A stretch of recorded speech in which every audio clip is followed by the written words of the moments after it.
There are classes and tour groups and things like that that walk downtown, because downtown is fairly historic, and the murals are part of the attraction.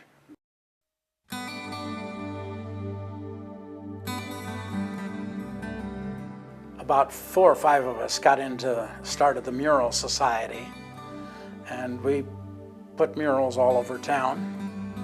The first one was down on 5th Street, across from the paper mill.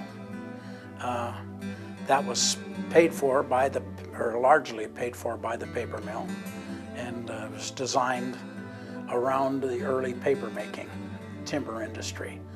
And then they came up and they got one on the old streetcars.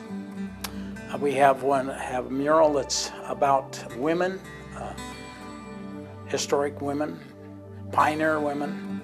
It's on a building that's owned by a woman, and the business inside the building is owned by a woman, and the artist was a woman from Clackamas.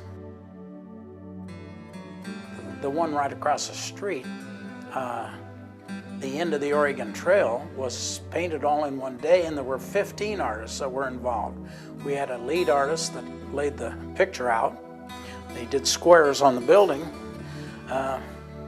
gave each one of the visiting artists a square to paint in and the paint, and just stood back and everyone painted their square, and when it was finished, we had the mural.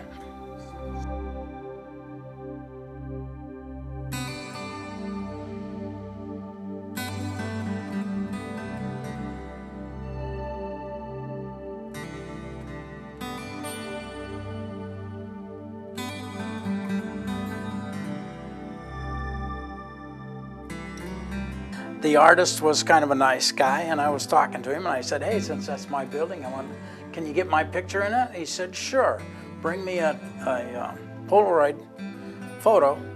So I found a Polaroid camera and got a picture and went up and gave it to him. And he said, "I'll put you in someplace." He ended up being the conductor of the streetcar, but it looked like me.